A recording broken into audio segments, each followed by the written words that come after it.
ہم وہی کہیں گے جو ہمارا دین ہم کو بتاتا ہے، عمل کرو تو تمہارا بھلا ہے۔ والصلاة والسلام على سيد الأنبياء والمرسلين أما بعد فأعوذ بالله من الشيطان الرجيم بسم الله الرحمن الرحيم إن الله وملائكته يصلون على النبي يا أيها الذين آمنوا صلوا عليه وسلموا تسليما اللهم صل على سيدنا وشفيعنا وحبيبنا ومولانا محمد وبارك وسلم صلاة وسلاما عليك يا رسول الله صلى الله تعالى عليك وسلم كذلك سلكناه في قلوب المجرمين ہم نے یوں ہی جھٹلانا پیوست کر دیا ہے مجرموں کے دلوں میں۔ ان آیات کریمہ سے اللہ رب قدیر نے اپنے محبوب اکرم صلی اللہ تعالیٰ علیہ وسلم کی تسلی کا سامان فرمایا کہ آپ کی برابر تبلیغ کے باوجود کفار ایمان نہیں لاتے، اور دلائل اور معجزات کو دیکھ کر کے ان پر جب کوئی اثر ہوتا نظر نہ آتا تو آپ کے دل کے اندر ایک رنج ہوتا کہ یہ لوگ جہنم سے بچ کر کے جنت کی راہ کیوں نہیں اختیار کرتے۔ تو اللہ تبارک و تعالیٰ نے اپنے حبیب کی تسلی کے لیے ان آیات کو اتارا کہ ہم نے مجرموں کے دلوں کے اندر جھٹلانا پیوست کر دیا ہے۔ آپ حضرات جانتے ہیں کہ جب کوئی چیز کسی میں پیوست ہو جاتی ہے تو دونوں کو ایک دوسرے سے الگ نہیں کیا جا سکتا ہے۔ اگر پانی اگر آٹے کے اندر پیوست ہو جائے اور پھر اگر کوئی چاہے کہ آٹے کو الگ کر دوں اور پانی کو الگ کر دوں، یا دودھ میں شکر ملا دیں اور اس کے بعد میں کوئی چاہے کہ میں اس شکر کو دودھ سے نکال کے الگ کر دوں، تو یہ چیزیں پھر الگ نہیں ہوا کرتی ہیں۔ تو اللہ تبارک و تعالیٰ نے فرمایا ہم نے جھٹلانا مجرموں کے دلوں میں پیوست کر دیا ہے۔ اب یہ جھٹلانے کے علاوہ کوئی کام جانتے ہی نہیں ہیں، چاہے انہیں معجزات دکھائیں، چاہے انہیں دلائل پیش کریں، چاہے ان کے سامنے بڑی بڑی دلیل لا کر کے رکھ دی جائے، یہ کسی بھی طرح جھٹلانے سے باز نہیں آئیں گے، یہ جھٹلائیں گے اور جھٹلائیں گے۔ تو بتایا گیا کہ انکار کرنا ان کے دلوں میں داخل کر دیا گیا ہے، اور یہ اب اس سے باز آنے والے نہیں ہیں۔ حضرت انس بن مالک رضی اللہ تعالیٰ عنہ نے اس آیت کریمہ کی تفسیر میں فرمایا کہ اسی طرح ہم نے منکروں کے دل میں شرک کو داخل کر دیا ہے۔ تو اب کفر اور شرک جب ان کے دل میں داخل ہو گیا تو ان کے دل سے اب وہ نکلنے والا نہیں ہے۔ اور حضرت اکرمہ کہتے ہیں کہ ان کے دلوں میں سخت دلی کو داخل کر دیا ہے، ان کے دل پتھر کی طرح سخت ہو گئے، اب یہ سختی ان سے دور نہیں ہوگی اور اچھائی ان کے دل میں داخل نہیں ہوگی۔ آپ جانتے ہیں کہ جب کوئی آدمی کسی کا معدہ خراب ہو جائے تو اگر وہ اچھی چیز بھی کھائے گا تب بھی اس کو نقصان ہوگا۔ اگر کسی کے معدے میں خرابی ہو، اگر وہ ڈرائی فروٹ بھی کھائے گا تو اسے فائدہ نہیں ہوگا بلکہ الٹا نقصان ہوگا۔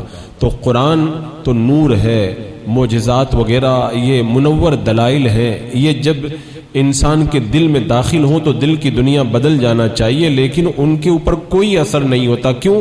اس لیے کہ ان کے دل اجڑ چکے ہیں، ان کے دل ویران ہو چکے ہیں، ان کے دل سخت ہو چکے ہیں۔ یہ بھلائیاں اور اچھائیاں ان کے دل میں کوئی فائدہ کرنے کے بجائے ان کے لیے اور مضر ہو رہی ہیں۔ کیسے؟ اس لیے کہ پہلے اگر وہ ایک آیت کو جھٹلاتے تھے، ایک آیت اور ان کے سامنے پیش کی، اس کو بھی جھٹلایا، تیسری پیش کی، اس کو بھی جھٹلایا، تو اس سے فائدہ ہونے کے بجائے وہ جھٹلانا بڑھتا رہا اور ان کا کفر اور شرک مزید جو ہے وہ آگے بڑھتا رہا۔ تو فرمایا کہ سخت دلی کو ہم نے اس کے اندر داخل کر دیا۔ اور حضرت عبد الرحمن بن زید کہتے ہیں ان کے کفر اور شرک پر اصرار کی وجہ سے اللہ نے ان کے دلوں میں گمراہی کو پیدا کر دیا، اب وہ ایمان نہیں لائیں گے، اب ایمان نہیں لائیں گے۔ اور آگے ارشاد فرمایا لا یؤمنون بی حتی یروا العذاب العلیم، وہ اس پر ایمان نہ لائیں گے یہاں تک کہ دیکھیں دردناک عذاب، یعنی اس وقت تک ایمان نہیں لائیں گے جب تک کہ دردناک عذاب کو نہ دیکھ لیں۔ یہ عذاب یا تو دنیا میں اچانک ان پر آئے گا جب وہ دنیا کے اندر اپنی رنگ رنگیلیوں کے اندر مگن ہوں گے، اور یا پھر آخرت میں بغیر تیاری کے وہ چلے جائیں گے اور اللہ کا عذاب ان کو جو ہے وہ دبوچ لے گا۔ اور جب عذاب آ جائے اس کے بعد میں کوئی بندہ کہے کہ اب میں مان جاتا ہوں، تو عذاب آنے کے بعد میں ماننے سے کوئی فائدہ نہیں۔ عذاب دیکھ کر تو فرعون بھی کہہ رہا تھا کہ میں ایمان لے آیا، عذاب دیکھ کر کے تو قارون بھی کہہ رہا تھا موسیٰ مجھے چھوڑ دیجئے اب میں مان جاؤں گا۔ لیکن جب عذاب الہی کا کوڑا کسی پر مسلط ہوتا ہے، اس کے بعد میں اگر کوئی بات مان لے تو اس کا ماننا اللہ کی بارگاہ کے اندر قبول نہیں کیا جاتا ہے۔ اور ان کا عالم کیا تھا؟ ان کا حال یہ تھا کہ وہ ایمان نہیں لائیں گے یہاں تک کہ عذاب دیکھ لیں، فَيَأْتِيَهُمْ بَغْتَةً وَهُمْ لَا يَشْعُرُونَ، تو وہ اچانک ان پر آ جائے گا اور انہیں خبر بھی نہ ہوگی۔ یہ عذاب ان کے اوپر اچانک آئے گا اور انہیں پتہ بھی نہیں چلے گا۔ ایک بندہ اگر 100 سال تک اگر جرم کرتا رہے، 100 سال تک انکار کرتا رہے، لیکن جب اچانک اس کے اوپر عذاب ٹوٹ پڑتا ہے تو جو 100 سال تک اس نے آرام کیا نا، ایک ہی جھٹکے میں بندہ بھول جاتا ہے۔ لیکن اب اس کے بعد میں اس کے پاس میں کوئی موقع اور کوئی مہلت باقی نہیں رہ جاتی ہے۔ پھر وہ کیا کہتے ہیں؟ فَيَقُولُ هَلْ نَحْنُ مُنظَرُونَ أَفَبِعَذَابِنَا يَسْتَعْجِلُونَ، یعنی تو کہیں گے کیا ہمیں کچھ مہلت ملے گی؟ کیا ہمیں کچھ مہلت ملے گی؟ تو کیا ہمارے عذاب کی جلدی کرتے ہیں؟ یعنی ان کا حال یہ ہے، ابھی کہہ رہے ہیں جو ہے وہ عذاب جلدی لاؤ جلدی لاؤ جلدی لاؤ، اور پھر جب عذاب آ جاتا ہے تو کہتے ہیں مہلت دے دو مہلت دے دو مہلت دے دو۔ یعنی پہلے جلدی کا وظیفہ پڑھتے ہیں اور جب عذاب آ جاتا ہے تو پھر کہتے ہیں کہ ہمیں ڈھیل دے دو ہمیں ڈھیل دے دو۔ تو یہ ان کی بڑی عجیب فکر ہے کہ پہلے تو وہ کہتے تھے کہ ان کان ھذا والحق من عندک فامطر علینا حجارۃ من السماء او ائتنا بعذاب علیم۔ پہلے تو کافر کیا کہتے تھے؟ اگر قرآن واقعی اللہ کی طرف سے اتارا گیا ہے تو ہم پر آسمان سے پتھر برسا دیا جائے یا ہم پر عذاب آ جائے۔ یعنی عذاب کی وہ بار بار جو ہے وہ جلدی کرتے تھے۔ حضرت نوح علیہ السلام کے قصے میں نے آپ کو بتایا تھا کہ حضرت نوح علیہ السلام نے جب قوم سے کہا تھا نا کہ ایمان لاؤ، تو قوم نے کیا کہا تھا؟ قوم نے کہا تھا قالوا یا نوح قد جادلتنا فاکثرت جدالنا فاتنا بما تعدنا ان كنت من الصادقین۔ انہوں نے کہا تھا اے نوح تم نے ہم سے بحث کی اور بہت زیادہ بحث کی، تو اب تم جس عذاب سے ہم کو ڈرا رہے ہو وہ لے آؤ نا اگر تم سچے ہو تو۔ یعنی ایک دم اتنا ڈھیٹ ہو گئے کہ بار بار ہمیں ڈرا رہے ہو، ہم سے بحث مت کرو، جو عذاب سے ڈرا رہے ہو وہ عذاب ہمارے اوپر لاؤ۔ تو رب فرماتا ہے کہ پہلے تو وہ کیا کہتے تھے کہ افا بعذابنا عذاب ہمارے اوپر جلدی لاؤ، اور جب اللہ کا عذاب آ جائے تو کیا کہتے ہیں؟ فیقول هل نحن منظرون، کیا ہمیں کچھ مہلت ملے گی؟ اب مہلت طلب کرتے ہیں، اور لیکن جب عذاب آ جائے تو پھر اس کے بعد میں بندہ مہلت مانے تو اسے مہلت نہیں دی جاتی ہے۔ تو بندے کو کبھی بھی یہ نہیں چاہیے کہ اللہ کے عذاب کے اندر جلدی کرے۔ کتنے مسلمانوں کو یہ بھی دیکھا گیا ہے کہ وہ جب کوئی گناہ کا کام کرتے ہیں اور ان کو سمجھایا جاتا ہے تو کہتے ہیں کہ کیا ہمیں ڈرا رہے ہو، کچھ نہیں ہوگا، اس طرح کے معاذ اللہ وہ جملے بول جایا کرتے ہیں اور اپنی جہالت اور نادانی کی وجہ سے بولتے ہیں، لیکن جب پکڑے جاتے ہیں نا تب انہیں پتہ چلتا ہے کہ ہم نے کتنی سخت غلطی کی ہے۔ ایک روایت میں آتا ہے، حضرت انس بن مالک رضی اللہ تعالیٰ عنہ بیان کرتے ہیں اللہ کے رسول صلی اللہ تعالیٰ علیہ وسلم نے مسلمانوں میں سے ایک شخص کی عیادت کی جو بہت کمزور ہو کر بالکل چوزے کی طرح ہو گیا تھا، ایک دم بالکل دبلا ہو گیا تھا۔ آپ جب اس کی عیادت کے لیے تشریف لے گئے تو پوچھا کیا تم نے اللہ سے کسی چیز کی دعا کی تھی؟ کوئی دعا تم مانگا کرتے تھے یا اس سے کوئی سوال تم کرتے تھے؟ تو اس نے کہا کہ میں اللہ تعالیٰ سے یہ دعا کرتا تھا، اے اللہ اگر تو مجھے آخرت میں کوئی عذاب دینا چاہتا ہے تو وہ عذاب مجھے دنیا ہی میں دے دے۔ اللہ کے رسول نے فرمایا سبحان اللہ، تم آخرت کے عذاب کی طاقت نہیں رکھتے تو تم نے یہ دعا کیوں کی؟ اے اللہ ہمیں دنیا میں، تم نے یہ دعا کیوں نہیں کی کہ اللہ ہمیں دنیا میں بھی اچھائی عطا فرما اور آخرت میں بھی اچھائی عطا فرما؟ یعنی یہ دعا مت کرو کہ اللہ دنیا ہی میں عذاب دے دے، آخرت کی میرے اندر طاقت نہیں ہے، بلکہ اللہ سے دعا کرو تو یوں کرو، اے اللہ ہم کمزور ہیں، تو ہمیں دنیا میں بھی بھلائی دے دے، آخرت کے اندر بھی بھلائی دے دے۔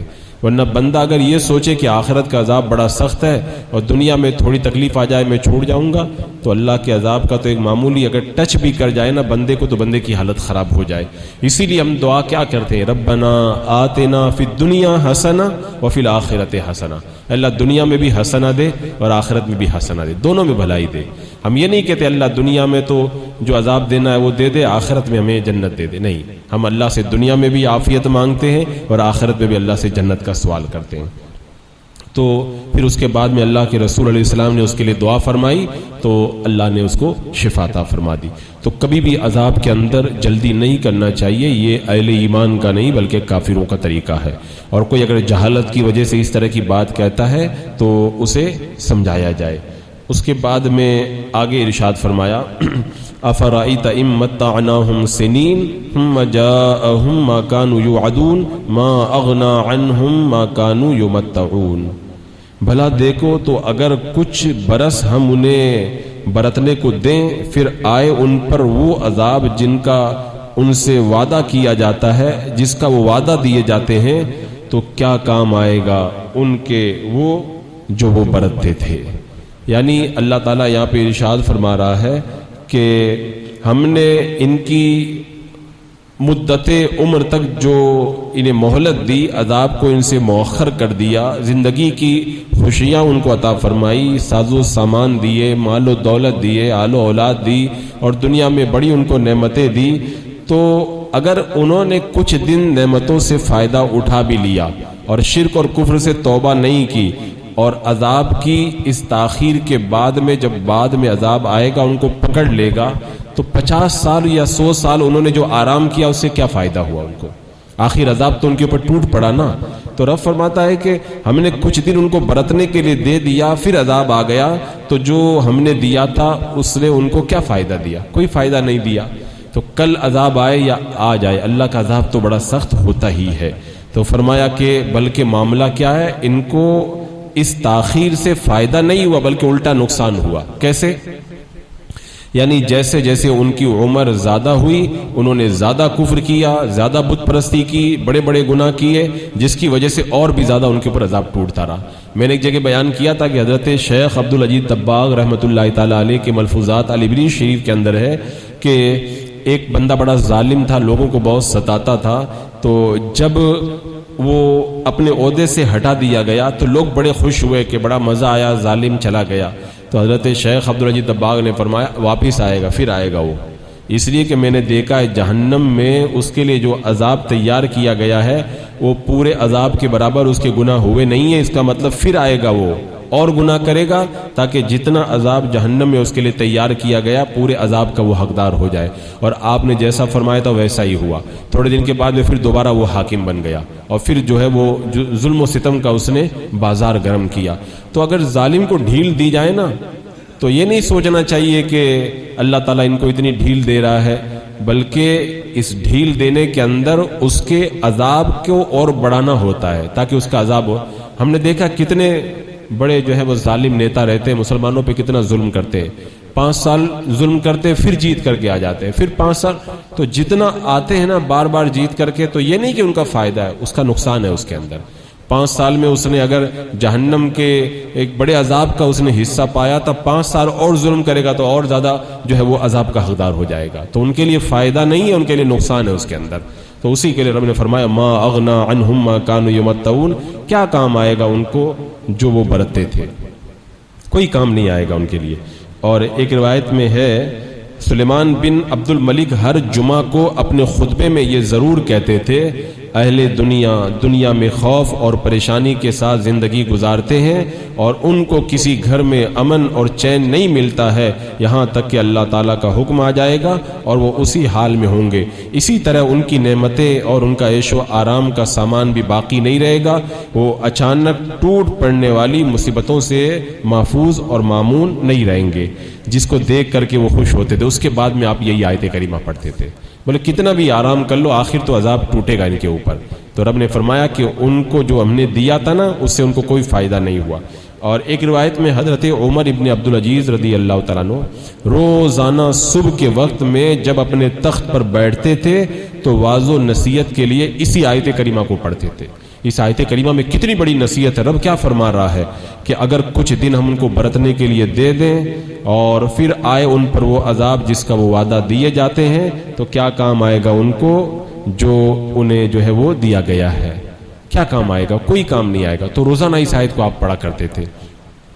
اور حضرت یحییٰ بن معاذ کہتے ہیں کہ لوگوں میں سب سے زیادہ غافل آدمی وہ ہے جو اپنی فانی زندگی پر مغرور ہو، اپنی پسندیدہ چیزوں کی لذتوں میں کھویا رہے اور اپنی عادتوں کے مطابق زندگی گزارتا رہے۔ لوگ کہتے ہیں بہت مزے میں ہے، بہت مزے میں ہے، لوگوں کو پتہ نہیں مزے میں نہیں ہے، اپنے عذاب کے درجوں کو وہ آگے لے کے جا رہا ہے، یعنی تھوڑے عذاب میں نہیں، بڑے عذاب میں گرفتار ہونے کا کام کر رہا ہے وہ۔ اور ہارون رشید نے ایک شخص کو قید کر لیا، اس قیدی نے اپنے داروغہ سے کہا کہ امیر المومنین ہارون رشید سے جا کے کہہ دو تمہارا ہر دن جو تمہاری نعمتوں اور لذتوں میں گزر رہا ہے وہ میری قید اور مشقت کے ایام کو کم کر رہا ہے۔ بات کتنی پتے کی بات کہی اس نے، بولے روزانہ تم عیش و آرام کر رہے ہو اور روزانہ میں جو ہے وہ قید کے اندر تکلیفیں اٹھا رہا ہوں، ادھر تمہارا عیش و آرام کم ہو رہا ہے اور ادھر میری قید کی زندگی کم ہو رہی ہے۔ اور پھر آگے کہا کہ موت ان قریب آنے والی ہے، پل صراط پر میری اور بادشاہ تیری دونوں کی ملاقات ہوگی جہاں اللہ تعالیٰ فیصلہ کرے گا۔ ہارون رشید نے جب پیغام سنا تو بے ہوش ہو کر کے گر گیا۔ جب ہوش آیا تو کہا اس قیدی کو چھوڑ دو۔ کوئی ظلم کرتا ہے نا تو اس کے لیے یہی ہے کہ اس کا ظلم بڑھ رہا ہے، ہمارے اوپر تکلیف بڑھے، وہ کتنے دن آرام کرے گا، آخر اللہ اسے پکڑے گا اور ہمارے اوپر جو تکلیف اللہ ایک دن وہ تکلیف دور کرے گا، ہماری تکلیف دور ہو جائے گی، ہم جنت میں چلے جائیں گے، اور جو کفر و شرک میں مبتلا ہے آرام کر رہا وہ جہنم میں چلا جائے گا۔ تو یہ کتنا اچھا ہے کہ اللہ تعالیٰ چند دنوں کی تکلیف کے بعد ہمیں اتنا بڑا انعام عطا فرماتے۔ تو یہ اہل ایمان کے لیے بڑی نصیحت کا سامان ہے۔ اس کے بعد میں رب تبارک و تعالیٰ نے آگے ارشاد فرمایا وما اہلکنا من قریۃ الا لہا منذرون، اور ہم نے کوئی بستی ہلاک نہ کی جسے ڈر سنانے والے نہ ہوں۔ ذکرا وما کننا ظالمین، نصیحت کے لیے، اور ہم ظلم نہیں کرتے۔ یعنی اللہ تبارک و تعالیٰ کسی بستی کو اس وقت تک ہلاک نہیں کرتا جب تک کہ اس بستی میں اللہ کا کوئی بندہ انہیں اللہ کے عذاب سے ڈرانے والا نہ آ جائے، ان کو سمجھانے والا نہ آ جائے۔ اگر وہ سمجھ جائیں تب تو ٹھیک ہے، اور نہ سمجھے تب اللہ تعالیٰ ان کے اوپر عذاب کو مسلط فرماتا ہے۔ اللہ تعالیٰ کسی ڈرانے والے کو بھیجے بغیر کسی بستی کو ہلاک نہیں کرتا ہے، لیکن اللہ ویسے بھی اگر ہلاک کر دے تو ظلم نہیں ہے، لیکن یہ اللہ کا کرم ہے کہ اللہ پہلے کسی کو بھیجتا ہے۔ اور جب لوگ گناہوں میں مبتلا ہو جائیں تو اس وقت بندوں کو زیادہ ڈرنا چاہیے کہ اللہ کے عذاب کے آنے کی یہ نشانی ہے۔ حضرت ابن عبی رضی اللہ تعالیٰ عنہ کے پاس ابن دیلمی کہتے ہیں میں گیا، جب میں گیا میرے دل میں تقدیر کے بارے میں ایک شبہ تھا کہ آپ مجھے کوئی حدیث سنائیے تاکہ اللہ تعالیٰ میرا شبہ دور کر دے۔ یہ گئے اور حضرت ابن عبی سے کہا کہ وہ تقدیر کے بارے میں تھوڑا مجھے شبہ ہے، میرا شبہ آپ دور کر دیں۔ تو انہوں نے کہا کہ اللہ تبارک و تعالیٰ تمام آسمان والوں کو اور تمام زمین والوں کو عذاب دے دے تو وہ ان کو عذاب دے گا، یہ اس کا ظلم نہیں ہوگا، اور اگر وہ ان پر رحم فرمائے تو اس کی ان پر رحمت ان کے اعمال سے زیادہ بہتر ہے۔ اگر تم احد پہاڑ جتنا سونا بھی اللہ کی راہ میں خرچ کر دو تو اللہ اس وقت تک قبول نہیں کرے گا جب تک تم تقدیر پر ایمان نہ لاؤ۔ یعنی کتنی پیاری بات کہی۔ اللہ اگر سب کو عذاب میں مبتلا کر دے تب بھی ظلم نہیں ہے، اللہ سب کو بخش دے تب بھی یہ اس کا رحم و کرم ہی ہے۔ بندہ کبھی یہ نہ سمجھے کہ اس کو یہ مل گیا، اس کو وہ مل گیا، وہ کیسے اچھا ہو گیا، وہ کیسے برا، سب اللہ کا فیصلہ ہے، اور اللہ جو کرتا ہے وہ صحیح کرتا ہے۔ پھر آگے کیا فرماتے ہیں؟ تم یہ یقین رکھو جو مصیبت تم کو پہنچتی ہے وہ تم سے ٹلنے والی نہیں ہے، اور جو چیز تم سے ٹل گئی ہے وہ مصیبت تمہارے اوپر آنے والی نہیں تھی۔ اگر تم اس کے خلاف عقیدہ رکھ کر کے مر گئے تو جہنم کے اندر داخل کر دیے جاؤ گے۔ اگر تمہارے اوپر کوئی نقصان اور حادثہ ہوا ہے وہ ہونا تھا، بچنے کی کوئی راہ نہیں تھی، اور اگر تم کسی نقصان سے بچ گئے نا تو نقصان تم کو نہیں ہونا تھا، رب کا فیصلہ یہی تھا۔ تو ابن دیلمی کہتے ہیں پھر میں عبداللہ ابن مسعود کے پاس گیا، میں نے ان کو جب پوچھا نا انہوں نے بھی یہی حدیث بیان کی۔ پھر میں حضرت حذیفہ کے پاس گیا، ان سے میں نے کہا، انہوں نے بھی یہی حدیث بیان کی۔ پھر حضرت زید بن ثابت کے پاس گیا، انہوں نے بھی مجھے یہ حدیث پاک سنائی۔ یعنی سب نے مجھے یہی کہا اللہ کا فیصلہ ہے وہ ہو کر کے رہے گا، اللہ کے فیصلے کو کوئی ٹال نہیں سکتا ہے، رب جو کرتا ہے صحیح کرتا ہے، اللہ ظلم سے پاک ہے، وہ کبھی بندوں پہ ظلم نہیں کرتا۔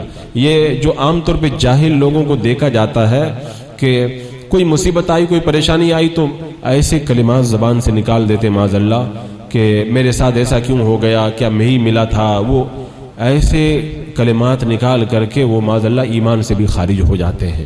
تو بندے کو تقدیر پہ مضبوط ایمان رکھنا چاہیے، رب جو کرتا ہے وہ صحیح کرتا ہے۔ تو فرمایا ہم نے کوئی بستی ہلاک نہیں کی جسے ڈر سنانے والے نہ ہوں نصیحت کے لیے، اور ہم ظلم نہیں کرتے، اللہ ظلم سے پاک ہے، بندے اپنے آپ پر ظلم کرتے ہیں۔ بسم اللہ الرحمن الرحیم، اللہم صلی علی سیدنا مولانا محمد وبارک وسلم، صلاۃ و سلام علیک یا رسول اللہ، یا اللہ یا رحمان یا رحیم العالمین۔